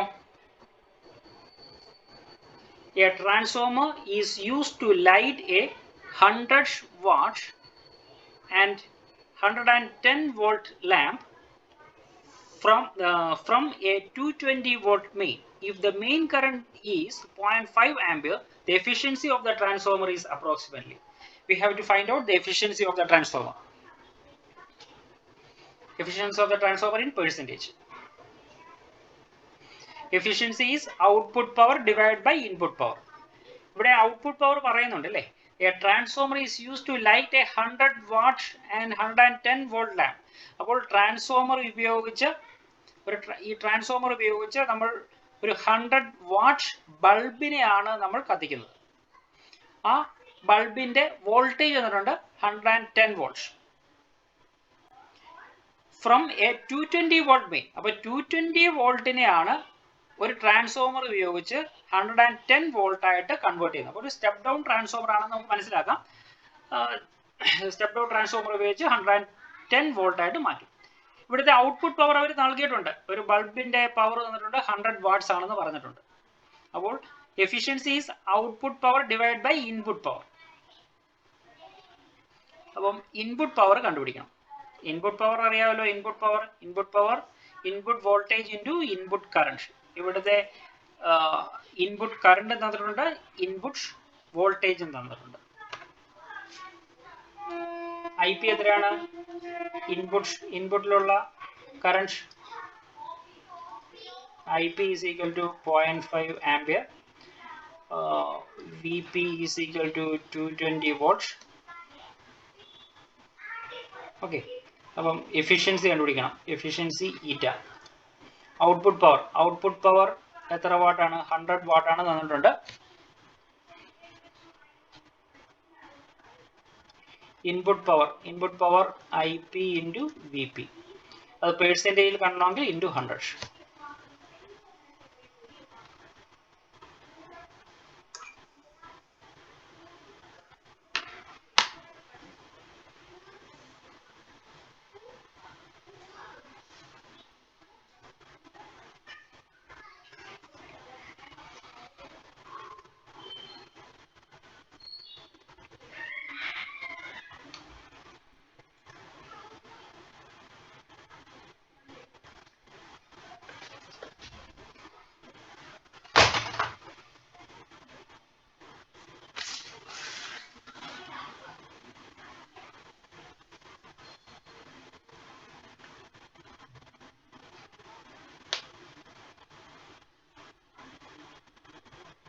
Okay.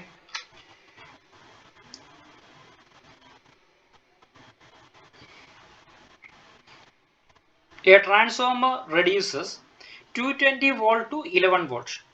It reduces 220 volt to 11 volt. Again, a step down transformer. 220 volt to 11 volts. About input voltage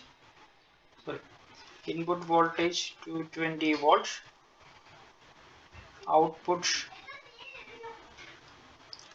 voltage, secondary voltage is 11 volts. The primary draws 5 ampere of the current and secondary 90 ampere. So primary current IP 5 ampere, secondary current 90 ampere. What is the efficiency of the transformer? അത് പെർസെൻറ്റേജിലാണ് കണ്ടുപിടിക്കേണ്ടത്. Efficiency in percentage.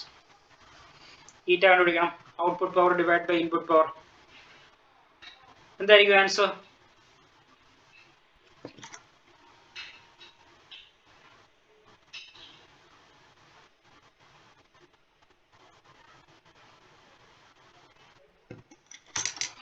Answer കിട്ടിയാൽ chat ബോക്സിലോട്ട് ഇട്ടോളൂ.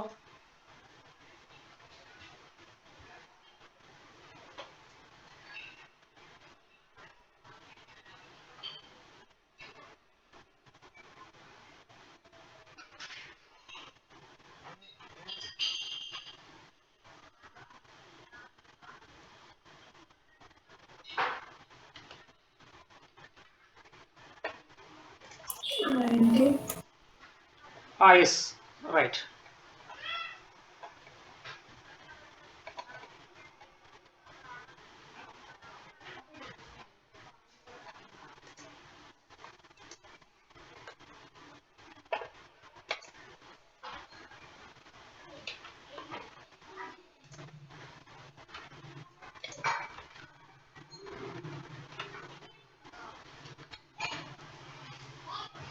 The answer is D. Okay, correct.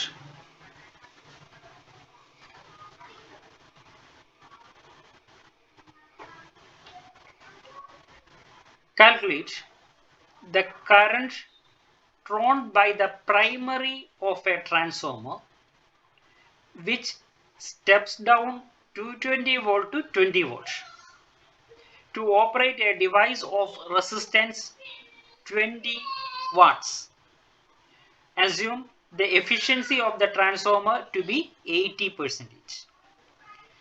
So ഇവിടെ നമുക്ക് കണ്ടുപിടിക്കേണ്ടത് primary current ആണ്, IP ആണ് കണ്ടുപിടിക്കേണ്ടത്.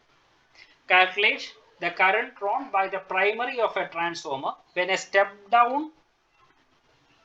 which steps down 200 volt to 20 volts. അപ്പോൾ VP എന്ന് പറയുന്നത് 200 volts. Secondary volt VS എന്ന് പറയുന്നത് 20 volts.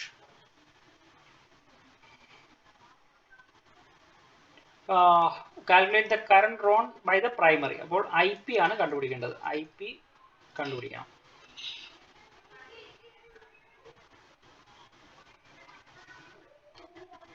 ഡിവൈസിന്റെ റെസിസ്റ്റൻസിൽ device with operate a device of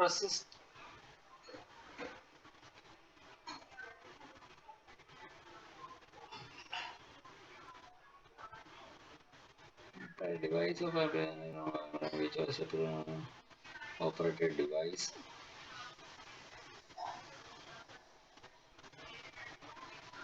resistance power അല്ല, അത് ഓം ആണ്. റെസിസ്റ്റൻസ് ആണ് നിൽക്കുന്നത്. അപ്പോൾ resistance R is equal to 20 ohm. R is equal to 20 ohm.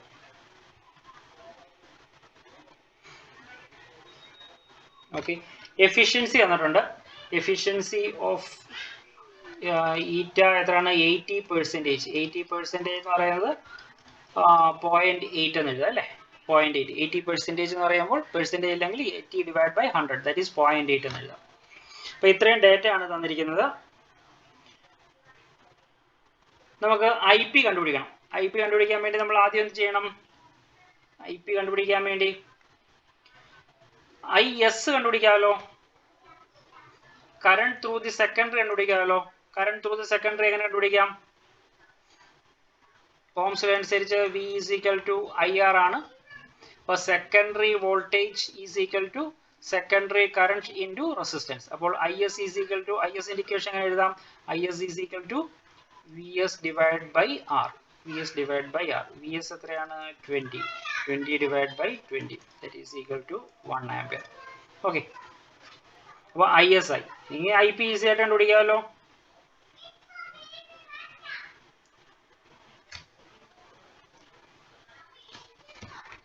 Efficiency തന്നിട്ടുണ്ട്. Efficiency is equal to output power divided by input power. അപ്പോൾ output power divided by input power. അപ്പോൾ input powerലെ VP into IP എന്ന് എഴുതാം. അതിൽ P കണ്ടുപിടിക്കാം മതി.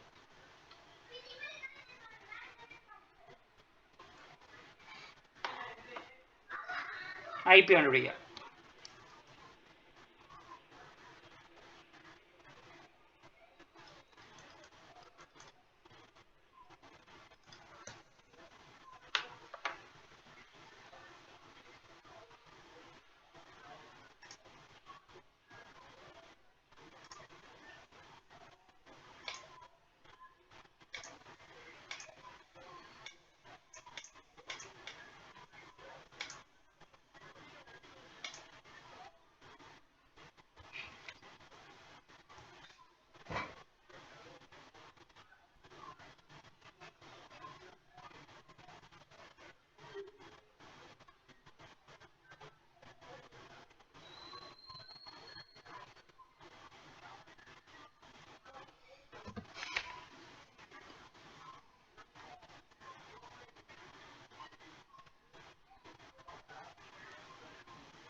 കിട്ടിയ ഒരു ചാറ്റ് ബോക്സിലിട്ടുള്ളൂ.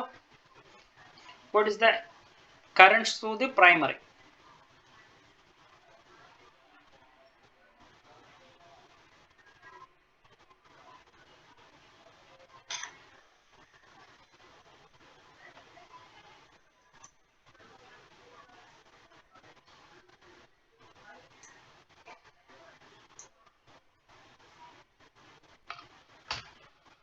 .125 ആംപിയർ കിട്ടും കേട്ടോ. 0.125 ampere.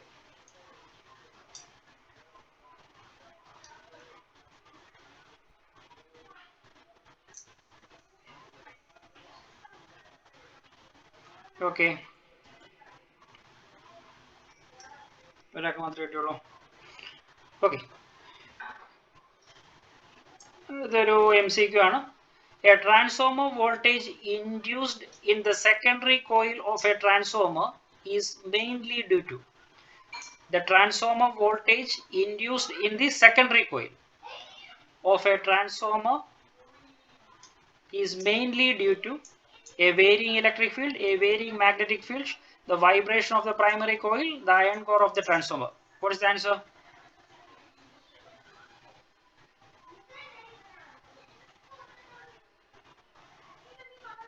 How voltage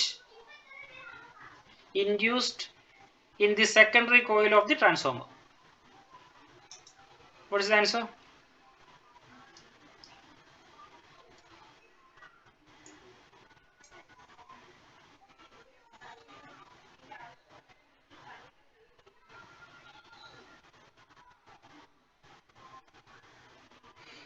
The voltage induced in the secondary coil of the transformer is mainly due to varying magnetic fields. Right. The answer is right. Sean, Rachel, right answer. Varying magnetic fields. Due to the varying magnetic fields, an EMF is induced in the secondary coil. Electromagnetic induction. Okay. The answer is B. Varying magnetic fields. Another question. A transformer is employed to convert AC to DC, convert DC to AC, obtain a suitable AC voltage, obtain a suitable DC voltage. What is the answer?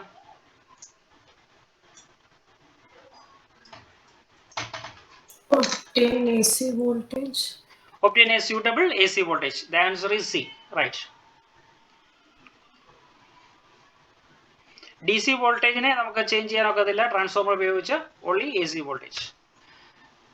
The quantity that remains unchanged in a transformer. Quantity that remains unchanged in a transformer is voltage, current, frequency, none of this.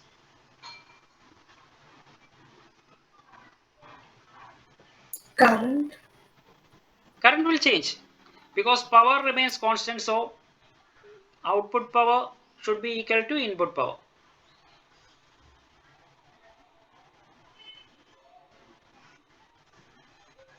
Frequency. Frequency of AC will not change in the case of transformer. Okay, the frequency of the AC voltage and current in the primary should be equal to the frequency of the current and voltage of the secondary. So frequency is the quantity which remains unchanged.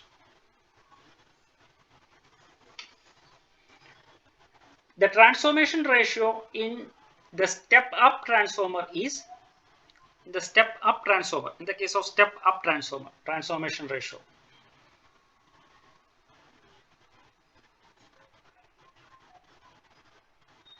Transformation ratio, this is transformation ratio. K, NS by NP. NS by NP.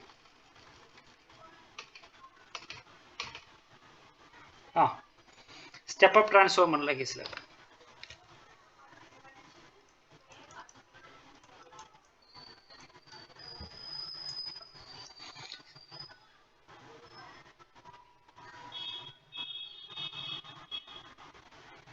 Step-up transformer, number of turns in the secondary is greater. This numerator is greater quantity. So the ratio is greater than 1. The answer is right shown. It is greater than 1. Okay.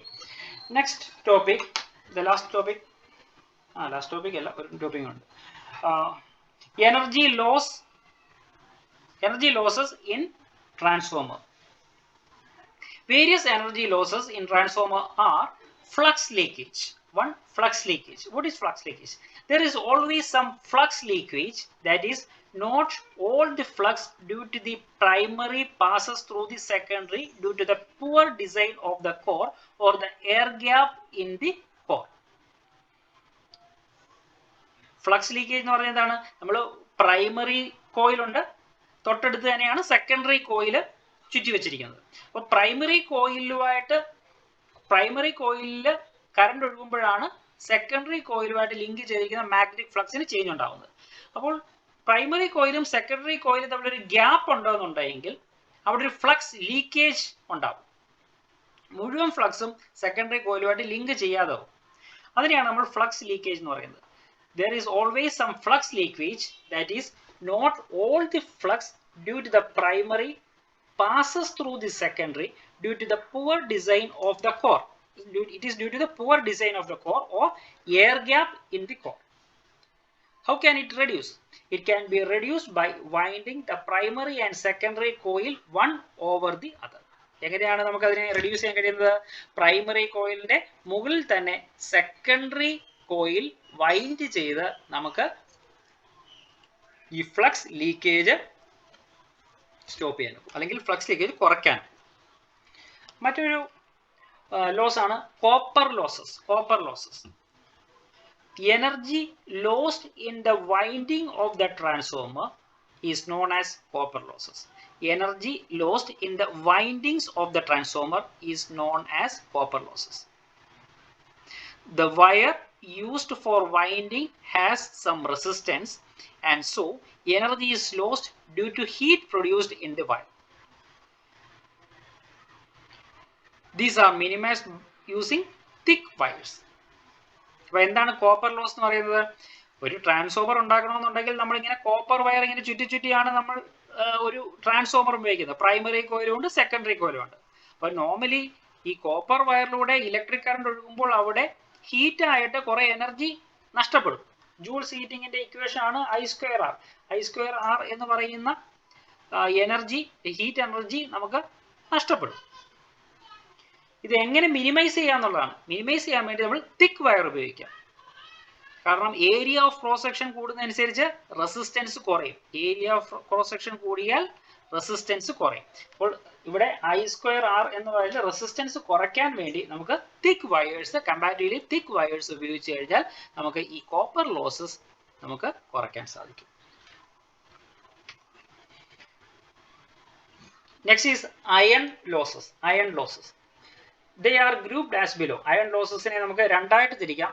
ഒന്നാമത്തത് eddy currents. Eddy currents അറിയാമല്ലോ. Eddy currents ഒരു metal ബ്ലോക്കുമായിട്ട് link ചെയ്തിരിക്കുന്ന magnetic ഫ്ലക്സിന് change ഉണ്ടായാൽ അവിടെ ഒരു circulating current അതിന്റെ ഉള്ളിൽ പ്രൊഡ്യൂസ് ചെയ്യും. അതിനെയാണ് നമ്മൾ എഡ്ഡി കറണ്ട് എന്ന് പറയുന്നത്. The alternating magnetic field induces eddy currents in the iron core and causes heating.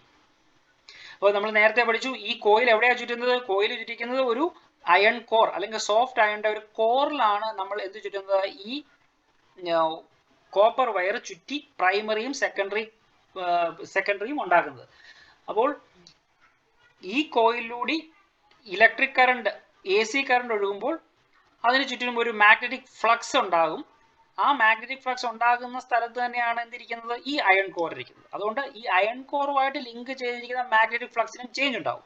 അങ്ങനെ ഒരു മെറ്റൽ ബ്ലോക്കുമായിട്ട് ലിങ്ക് ചെയ്തിരിക്കുന്ന മാഗ്നറ്റിക് ഫ്ലക്സിന് ചേഞ്ച് ഉണ്ടായാൽ അവിടെ ഒരു സർക്കുലേറ്റിംഗ് കറണ്ട് ആയ എഡ്ഡി കറണ്ട് ഫോം ചെയ്യും. ഈ എഡ്ഡി കറണ്ട് വന്നു കഴിഞ്ഞാൽ എന്ത് സംഭവിക്കും? എഡ്ഡി കറണ്ട് വന്നു കഴിഞ്ഞാൽ ഹീറ്റ് എനർജി ആയിട്ട് ധാരാളം എനർജി നഷ്ടപ്പെടും. The eddy current can be reduced by using laminated core. Eddy current കുറയ്ക്കാൻ വേണ്ടി നമ്മൾ എന്ത് ചെയ്യും? ലാമിനേറ്റഡ് കോർ ആണ് ഉപയോഗിക്കുന്നത്. ചെറിയ ചെറിയ ഷീറ്റ് ആക്കി മാറ്റിയിട്ട്. ഈ ഫിഗറിൽ കണ്ടില്ലേ? കോറിനെ നമ്മൾ ഒരു സിംഗിൾ മെറ്റൽ ബ്ലോക്കിന് പകരം ചെറിയ ചെറിയ മെറ്റൽ ഷീറ്റ് ആക്കി എടുത്തിട്ട് അതിനെ ലാമിനേറ്റ് ചെയ്ത് വാർണിഷ് ഉപയോഗിച്ചാണ് നമ്മൾ ഒരുമിച്ച് വെക്കുന്നത്. അതുകൊണ്ട് ഇതൊരു മെറ്റൽ ബ്ലോക്ക് ആയിട്ട് മാറത്തില്ല, പകരം ചെറിയ ചെറിയ ഷീറ്റാണ്. ചെറിയ ചെറിയ ഷീറ്റ് ആണെങ്കിൽ എഡ്ഡി കറണ്ട് ഉണ്ടാകുന്നത് കുറവായിരിക്കും. ഇത് നമ്മൾ ഓൾറെഡി പഠിച്ചതാണ്. അത് വീണ്ടും റിപ്പീറ്റ് ആയിട്ട് പറഞ്ഞതേ ഉള്ളൂ. നിങ്ങൾക്ക് ഈ ട്രാൻസ്ഫോമറിനെ നിങ്ങൾക്ക് കാണാൻ ഒക്കുമെന്നുണ്ടെങ്കിൽ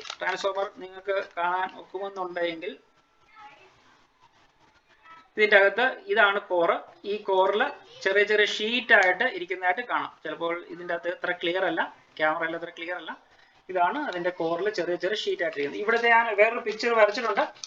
എൻ്റെ കയ്യിലിരിക്കുന്ന ട്രാൻസ്ഫോമറിന്റെ തന്നെ ഒരു പിക്ചറാണ് ഇവിടെ കാണിച്ചിരിക്കുന്നത്. കണ്ടല്ലേ? ചെറിയ ചെറിയ ഷീറ്റ് ആയിട്ടാണ് മാറ്റിക്കുന്നത്. ഒരു ബ്ലോക്ക്, ഒരു സോഫ്റ്റ് അയണിന്റെ ബ്ലോക്കിന് പകരം ചെറിയ ചെറിയ ഷീറ്റ് ആയിട്ട് നമ്മൾ എടുക്കുന്നു. എന്തിനു വേണ്ടിയാണ്? എഡ്ഡി കറണ്ട് റെഡ്യൂസ് ചെയ്യാൻ വേണ്ടി. മറ്റൊന്ന് ഹിസ്റ്റേഴ്സിസ് ലോസ്. ഇപ്പൊ ഹിസ്റ്റേഴ്സിസ് മാഗ്നറ്റിസത്തിൽ നമ്മൾ പഠിക്കുന്നതാണ്.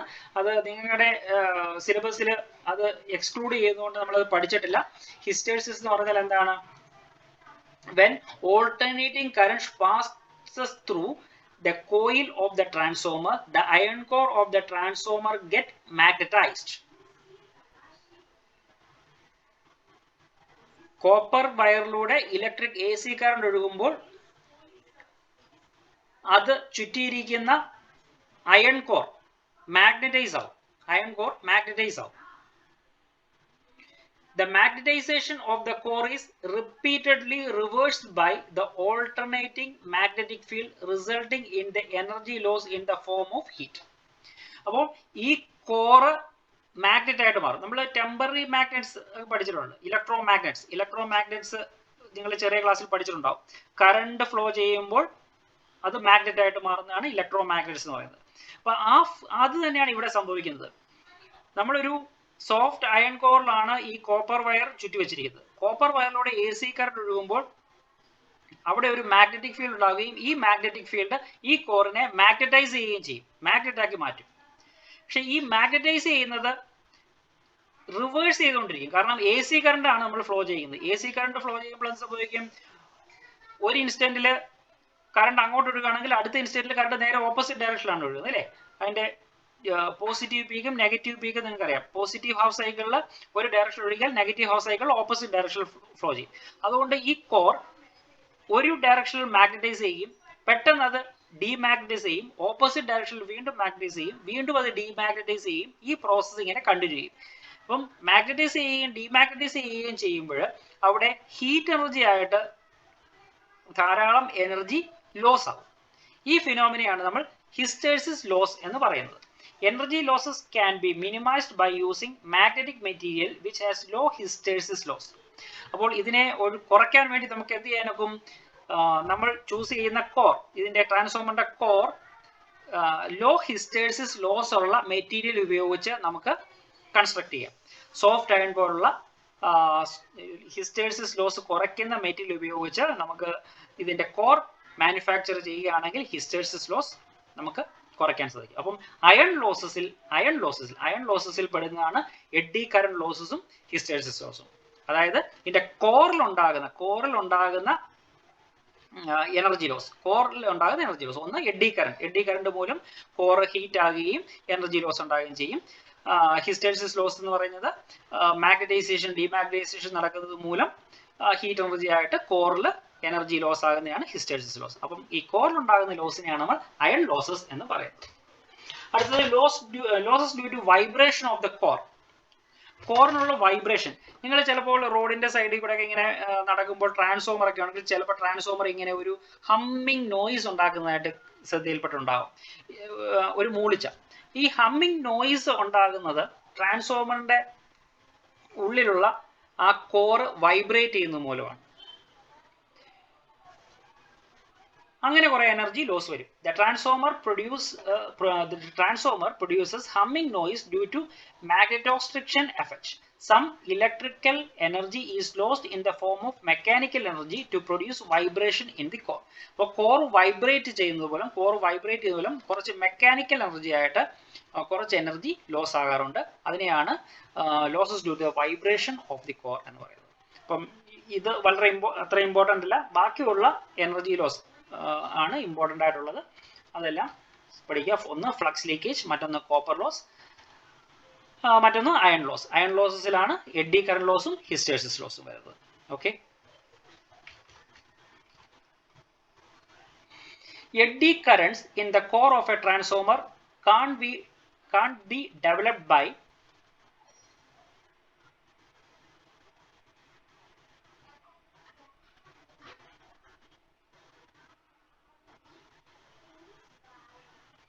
the eddy currents in the core of a transformer can't be developed by A. Increasing the number of turns in the secondary coil, taking laminated transformer, making step down transformer, using a weak AC at high potential. ട്രാൻസ്ഫോമറിൽ eddy current develop ചെയ്യാതിരിക്കാൻ വേണ്ടി നമ്മൾ എന്ത് ചെയ്യണം? Eddy currents in the core of a transformer can't be developed by B. Taking laminated core of the transformer. The loss of energy in the form of heat in the iron core of the transformer is the loss of energy in the form of heat in the iron core of the transformer. എന്താണ് iron core? കോറിൽ ഉണ്ടാകുന്ന energy loss.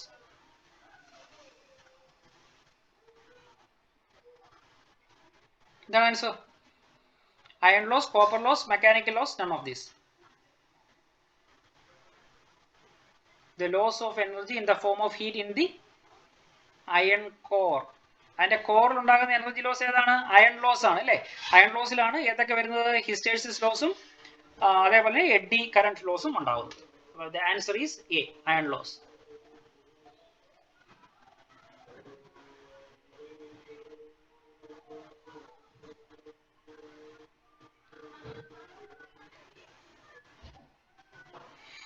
The primary winding of the transformer has 100 turns and the secondary winding has 200 turns.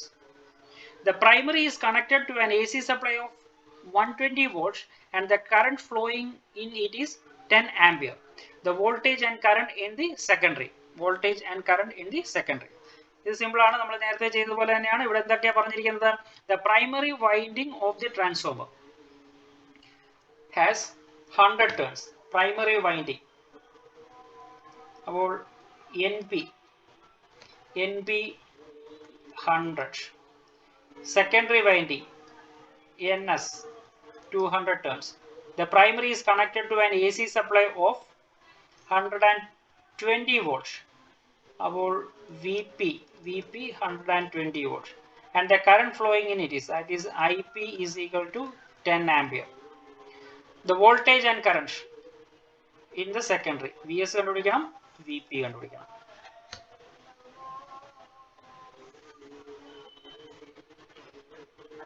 നമുക്കറിയാവുന്ന equation എന്താണ്?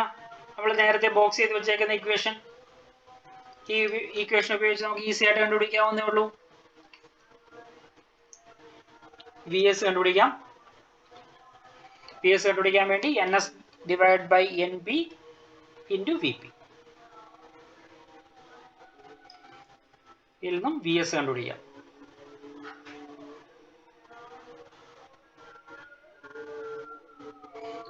പിന്നെന്താ കണ്ടുപിടിക്കേണ്ടത്? IS കണ്ടുപിടിക്കാം.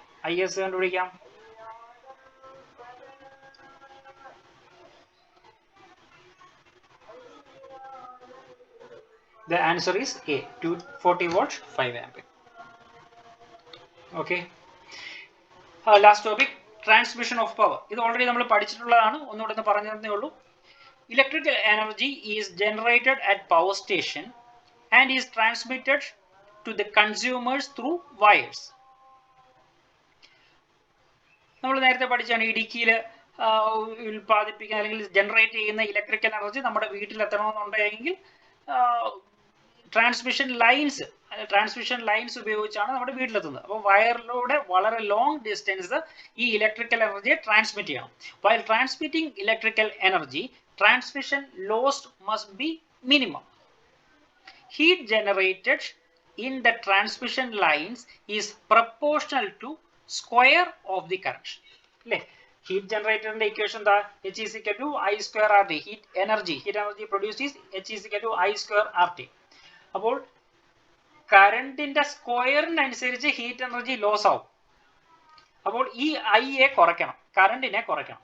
Hence, for long distance transmission of electric power, current must be low. Since power is equal to V into I, the voltage V must be high.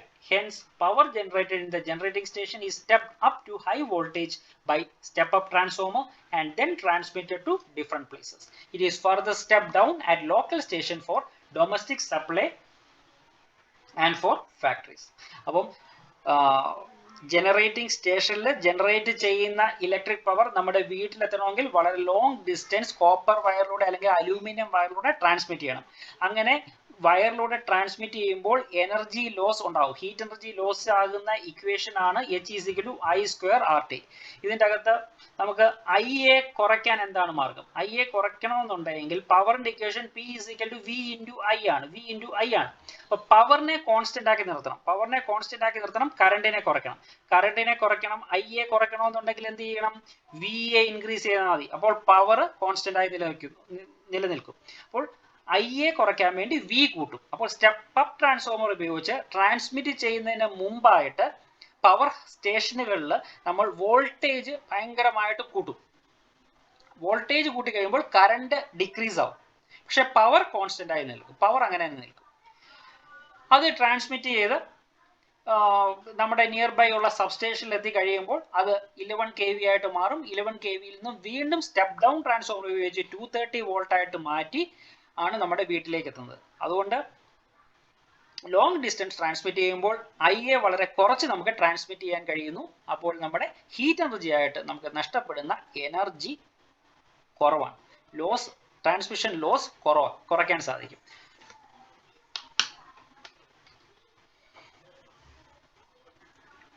AC power is transmitted from a powerhouse at a high voltage as choice വായിച്ചിട്ട് ഏതാണ് answer പറഞ്ഞേ? AC power is transmitted from a powerhouse at a high voltage as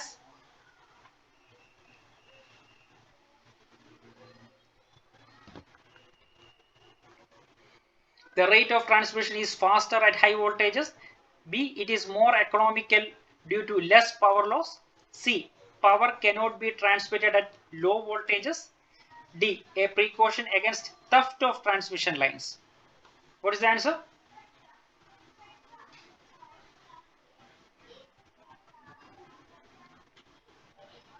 പെട്ടെന്നാട്ടെ.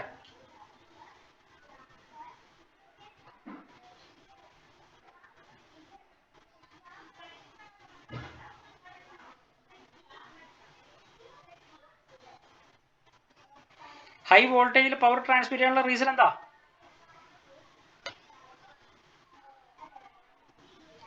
The answer is B. It is more economical due to less power loss. Power loss കുറച്ച് economical ആയിട്ട് transmit ചെയ്യാൻ കഴിയുന്നതാണ് high വോൾട്ടേജിൽ അത് transmit ചെയ്യുന്നത്. Okay, 7th chapter ഇത്രയേ ഉള്ളൂ. ഇനിയും ഒരു വളരെ ചെറിയൊരു ചാപ്റ്റർ ആണ് 8th chapter electro magnetic waves. അത് നമുക്ക് അടുത്ത ക്ലാസ്സിൽ എടുക്കാം. Okay, by.